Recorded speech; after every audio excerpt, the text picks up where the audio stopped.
அன்பு உறவுகளுக்கு இனிய வணக்கங்கள். இன்றைய பதிவுல மிதுன ராசி அன்பர்களுக்கு உங்க வாழ்வை மாற்றக்கூடிய மிக அற்புதமான ஒரு பரிகாரத்தை பத்தி தான் தெளிவாகவும் விரிவாகவும் இந்த பதிவுல நாம பார்க்க போறோம். கொஞ்சம் கூட வீடியோவை ஸ்கிப் பண்ணாம முழுமையா பார்க்க முயற்சி செய்யுங்க. வாங்க வீடியோக்குள்ள போலாம். மிதுன ராசியை பொறுத்த வரைக்கும் மிருகசிரிஷம் 3, 4 பாதங்கள், திருவாதிரை 1, 2, 3, 4 பாதங்கள், புனர்பூசம் 1, 2, 3 பாதத்தை உள்ளடக்கியது மிதுன ராசி.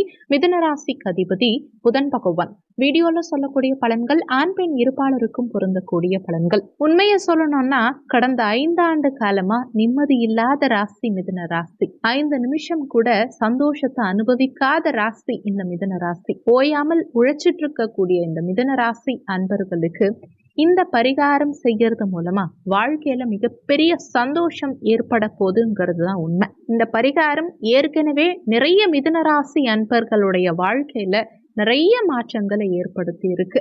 கண்டக சனி, அஷ்டமத்து சனி, 12ல குரு, 4ல கேது, அதே மாதிரி உங்க 10ஆம் இடம் தொழில் தானத்துல ராகு, இப்படி வாழ்க்கையில கடந்த 6 வருஷமா எந்த ஒரு மிதுன ராசிக்காரர்களுக்கும் பெரிய அளவுல நிம்மதிங்கிறது கிடைக்கல.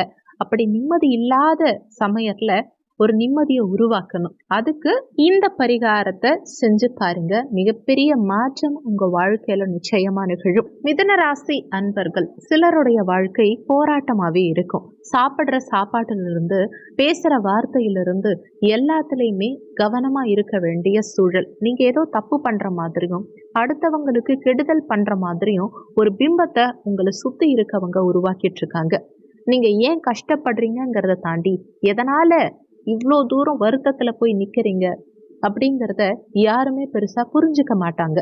மிதுன ராசிக்காரர்கள் உங்களுக்கு உடலால பிரச்சனை, உள்ளத்தால பிரச்சனை, ஏன் சுத்தி உள்ளவங்களால பிரச்சனை, இப்படி 3 விதமான பிரச்சனைகளுக்கு நடுவுல வாழறீங்க. எந்த திசை திரும்பினாலும் அங்கேயும் பிரச்சனை. ஏதாவது ஒரு விஷயத்த நீங்க மூவ் பண்ணீங்கன்னா அங்கேயும் பிரச்சனை. சரி, நம்மள சுத்திலும் அம்பு இருக்கு, நம்ம ஒரு இடத்துல உட்காரலாம் அப்படின்னா தலைக்கு மேல கத்தி தொங்குற மாதிரி சூழல். வாழ்க்கையில இவ்வளவு போராட்டம் இருந்தா எந்த மிதுனராசிக்காரர்களால நிம்மதியா சாப்பிட முடியும், நிம்மதியா தூங்க முடியும்? ஏன் சாப்பிடுற சாப்பாட்டுல டேஸ்ட் இருக்கா, உப்பு இருக்கா, காரம் இருக்கா, இப்படி கூட வெளிப்படையா பேச முடியாது. வேலையில பிரச்சனை, படிப்புல பிரச்சனை, திருமண வாழ்க்கையில பிரச்சனை, கணவன் மனைவி சந்தோஷத்துல பிரச்சனை. லைஃப்ல பணங்கிறது நம்ம வாழ்க்கையில நம்ம எண்ணங்களை இந்த அளவுக்கு மாத்துமா, நம்மளா இந்த அளவுக்கு மாறி போனோம் அப்படின்னு கண்ணாடி முன்னாடி நின்று நம்மளே கொஸ்டின் கேட்டுக்கிறோம் பாருங்க. நம்ம அதிகமா யோசிக்கிறோம் பாருங்க. அந்த யோசனை, சிந்தனை எல்லாமே உங்க வாழ்க்கையில நிறைய மாற்றங்களை உருவாக்கி இருக்கு. நீங்க வாழ்க்கையில ஒரு நிமிஷம் கூட நிம்மதியா இல்லாதது போய் ஒரு நிமிஷம் கூட கவலை இல்லாம இருக்க முடியறது இல்ல. அந்த அளவுக்கு உங்க வாழ்க்கை நிறைய பாடங்களை உங்களுக்கு கத்து கொடுத்துருக்கு. உங்க பேச்சில் நிறைய உண்மைகள் இருக்கும். நிறைய கமிட்மெண்ட் கொடுத்து அடுத்தவங்க நல்லா இருக்கணுங்கிறதுக்காக நீங்க போராடும் போது அடுத்தவங்க உங்களை எப்படியாவது பிரச்சனையில மாட்டு விடணும் அப்படின்னு போராடுறாங்க இல்லையா, அது எவ்வளோ கஷ்டமா இருக்கும். எவ்வளோ பெரிய துரோகத்தை அனுபவிக்கிறீங்க, எவ்வளோ பெரிய இழப்பு. இதுக்கெல்லாம் ஒரு முற்றுப்புள்ளி வைக்கணும். வாழ்க்கை ஒரு மாற்றத்தையும் முன்னேற்றத்தையும் கண்டிப்பா கொடுக்க வேண்டிய சுச்சுவேஷன் இருக்கும் இல்லையா, அந்த சுச்சுவேஷன் தான் வரக்கூடிய நாட்கள் உங்களுக்கு இருக்கும். அந்த வரக்கூடிய நாட்கள்ல முக்கியமான நாட்கள் எதுன்னா வரக்கூடிய 2025 இந்த ஆண்டு ஆரம்பமே உங்களுக்கு வாழ்க்கையில நல்ல ஒளிவட்டம் தெரிகிற அளவுக்கு நிச்சயமா இருக்கும். காரணம் என்னன்னா நிறைய விஷயங்கள் இருக்கு. உங்க வாழ்க்கையில 2025 ஒரு புதிய அத்தியாயத்தை ஏற்படுத்தும். ஏன்னா மாணவர்களுக்கு கல்வியில ஒரு புதிய தொடக்கத்தை கொடுக்கும். வேலை வாய்ப்புன்னு எடுத்துக்கிட்டா நிரந்தர வேலை வாய்ப்பு கூட தேவையில்லை. மாதம் நல்ல வருமானமும் வேலையில எந்த விதமான சிறு சங்கடம் பிரச்சனைகளும் இல்லாம இருக்கணும். கோர்ட்டு கேஸு படி ஏறாதவங்க கூட இப்ப படியேறி நிக்கிறீங்க. சொந்த பந்தத்தினால அசிங்கம், இடம் சம்பந்தமான பிரச்சனை, குடும்ப பிரச்சனை, கணவன் மனைவி சம்பந்தப்பட்ட பிரச்சனைகள், ஏன் திருமணமே இன்னும் நிறைய பேருக்கு ஆகாம, குழந்தை பிறக்காம உங்க வாழ்க்கையில 2 தாரம்ங்கிறத தாண்டி 3வது தாரத்திலும் பிரச்சனைனா ஒரு மனுஷனால நிம்மதியா வாழ முடியுமா சொல்லுங்க? ஆண்களா இருக்கட்டும், பெண்களா இருக்கட்டும், பணம் கொடுத்து திரும்ப வாங்க முடியாம இருக்கிற விஷயமா இருக்கட்டும், வாக்கு கொடுத்த விஷயமா இருக்கட்டும், ஏமாற்றமும் தோல்வியும் இருந்தா என்ன செய்ய முடியும்? வெளிநாடு போலாமா வேண்டாமா? கிடைக்குமா கிடைக்காதா? நம்ம பிஸ்னஸ் பண்ண முடியுமா முடியாதா? இழந்ததை மீட்க முடியுமா, என்ன செய்யலாம் அப்படின்னு ஒரு குழப்பமான மனநிலையில் இருக்கக்கூடிய ஒவ்வொரு மிதுனராசி அன்பர்களுக்கும் இந்த பரிகாரம் நிச்சயமா ஒரு வரப்பிரசாதமா இருக்கும். நிறைய பேருக்கு வேலை வாய்ப்புங்கிறத விட குடும்ப சச்சரவுகள், பணம் சம்பந்தப்பட்ட பிரச்சனை, ஒரு வீடு கட்டி அதை முழுசா முடிக்க முடியாம வீடு பாதியில நின்னா இப்படி இருக்கும். அந்த மாதிரி வாழ்க்கையில சில பகுதிகள் மறக்கணும்னு நினைக்கிறோம் இல்லையா, அது முக்கியம் இல்ல.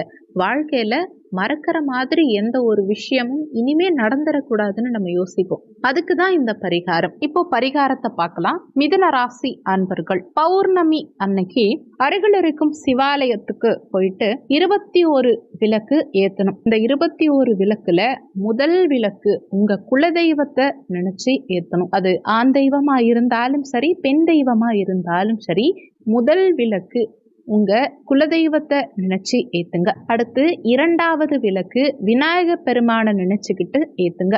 3வது விளக்கு ஓம் சரவண பவங்கிற மந்திரத்தை சொல்லி முருகப்பெருமானை நினைச்சு ஏத்துங்க. மற்ற தீபங்களை உங்க இஷ்ட தெய்வத்தை நினைச்சு ஏத்திக்கலாம். மொத்தம் 21 தீபத்தையும் ஏத்தணும். இது கண்டிப்பா மாலை நேரத்துல தான் நீங்க பண்ணணும். சிவாலயம் அல்லது முருகர் ஆலயத்துல இதை நீங்க பண்ணிக்கலாம். அம்மன் கோவில்ல கூட தாராளமா விளக்கு ஏத்திக்கலாம். இந்த விஷயத்த மாலை வேலை அல்லது இரவு வேலையில பௌர்ணமி அன்னைக்கு பண்ணணும். இது முதல் விஷயம். அடுத்து 2வது விஷயம், நீங்க பிறந்த தேதி அன்னைக்கு, நீங்க எந்த தேதியில பிறந்திருந்தாலும் சரி, ஆங்கில தேதி, உதாரணத்துக்கு நீங்க இப்போ 10ஆம் தேதி பிறந்திருக்கீங்க அப்படின்னா ஒவ்வொரு மாதமும் வரக்கூடிய 10ஆம் தேதி அன்னைக்கு, இது ஆங்கில தேதி, தமிழ் தேதி கிடையாது, ஆங்கில தேதிப்படி நீங்க 10ஆம் தேதி பிறந்திருக்கீங்க அப்படின்னா அந்த தேதி வரக்கூடிய தினங்கள்ல ஒவ்வொரு மாதமும் நீங்க பிறந்த தேதி வரக்கூடிய நாட்கள்ல 7 தீபம் ஏத்துங்க. 10ஆம் தேதிங்கிறது உதாரணத்துக்கு சொல்லப்பட்டது. நீங்க எந்த தேதியில பிறந்திருந்தாலும் சரி, நீங்க பிறந்த தேதி அன்னைக்கு 7 தீபம் ஏத்துங்க. இதுல முதல் தீபம் குலதெய்வத்தை நினைச்சும், 2வது தீபம் விநாயக பெருமான நினைச்சும், 3வது தீபம் முருகப்பெருமான நினைச்சும் இருக்கணும். மற்ற தீபங்களை இஷ்ட தெய்வத்தை நினைச்சு ஏத்தலாம். ஆனா 7 தீபம் நீங்க பிறந்த தேதி அன்னைக்கு ஏத்தணும். அதே மாதிரி 3வது விஷயம், நீங்க பிறந்த கிழமை, உதாரணத்துக்கு இப்போ நீங்க செவ்வாய்க்கிழமை அன்னைக்கு பிறந்திருக்கீங்க அப்படின்னா நீங்க பிறந்த கிழமை வரக்கூடிய தினத்துல மாதத்துக்கு ஒரு நாள் இதை பண்ணா கூட போதும். மாதத்துல ஒரு செவ்வாய்க்கிழமை எடுத்துக்கோங்க. நீங்க எந்த கிழமையில பிறந்திருந்தாலும் இதை அப்படியே ஃபாலோ பண்ணலாம். நீங்க உதாரணத்துக்கு வெள்ளிக்கிழமை பிறந்திருந்தீங்கன்னா வெள்ளிக்கிழமை தினங்களை இதை ஃபாலோ பண்ணிக்கலாம். நீங்க பிறந்த கிழமையில 21 தீபம் ஏத்தணும். ஏற்கனவே சொன்ன மாதிரி முதல் தீபம் உங்க குலதெய்வத்தை நினைச்சும், 2வது தீபம் விநாயக பெருமான நினைச்சும், 3வது தீபம் முருகப்பெருமான நினைச்சும், மற்ற தீபங்கள் உங்க இஷ்ட தெய்வத்தை நினைச்சும் ஏத்தலாம். இந்த 3 விஷயங்களை ஃபாலோ பண்ணுங்க. முதல் பரிகாரம், பௌர்ணமி தினத்துல இரவு நேரத்துல 21 தீபம் ஏத்தணும். 2வது பரிகாரம், நீங்க பிறந்த தேதி அன்னைக்கு 7 தீபம் ஏத்தணும். 3வது பரிகாரம், நீங்க பிறந்த கிழமை அன்னைக்கு 21 தீபம் ஏத்தணும். இது எல்லாமே மாலை நேரத்துல ஏத்துங்க. பௌர்ணமி அன்னைக்கு இரவு நேரத்துல ஏத்தனாலும் விசேஷம். இந்த 3 பரிகாரங்களை நீங்க ஃபாலோ பண்ணி பாருங்க. உங்க வாழ்க்கையில என்ன மாற்றம் நிகழுதுங்கிறத கண்கூடா நிச்சயமா பார்க்க முடியும். உங்களுக்கு சுயஜாதகத்துல என்ன தசாபுத்தி நடந்தாலும் சரி, மாங்கல்ய தோஷமோ ஆயுள் தோஷமோ என்ன தோஷம் இருந்தாலும் சரி, என்ன விதமான பிரச்சனை இருந்தாலும் சரி, வாழ்க்கை நிச்சயமா நல்லா இருக்கும். இந்த பரிகாரங்கள் பண்றதுக்கு முன்னாடி உங்க வாழ்க்கை, உங்க பாஸ்ட் எப்படி இருந்தாலும் சரி, ஃபியூச்சர் அவ்வளவு பெஸ்டா இருக்கும், அவ்வளவு சூப்பரா இருக்கும். உங்க மனம் மகிழும்படியான நிறைய நல்ல விஷயங்கள் உங்க வாழ்க்கையில நிச்சயமா நிகழும். 3 பரிகாரங்களையும் ஃபாலோ பண்ண முடியாதவங்க குறைஞ்சபட்சமா பௌர்ணமி தினத்துல மட்டுமாவது ஏற்ற வேண்டிய 21 தீபம், அந்த ஒரு பரிகாரத்தை மட்டுமாவது அவசியம் ஃபாலோ பண்ணுங்க. 100% சிறப்பான மாற்றங்கள் உங்க வாழ்க்கையில நிகழ்றத கண்கூடா பாப்பீங்க. இந்த வீடியோ உங்களுக்கு பயனுள்ளதா இருந்தா மற்றவங்களுக்கும் பகிர்ந்தீங்கன்னா அவங்களும் பயன்பெறுவாங்க. அந்த புண்ணியம் உங்களுக்கும் கிடைக்கும். இந்த வீடியோல உங்களுக்கு ஏதாவது சந்தேகம் இருந்தா கீழே இருக்க கமெண்ட் செக்ஷன்ல சொல்லுங்க. நன்றி. மற்றும் ஒரு நல்ல பதிவோடு மீண்டும் உங்களை சந்திக்கிறோம்.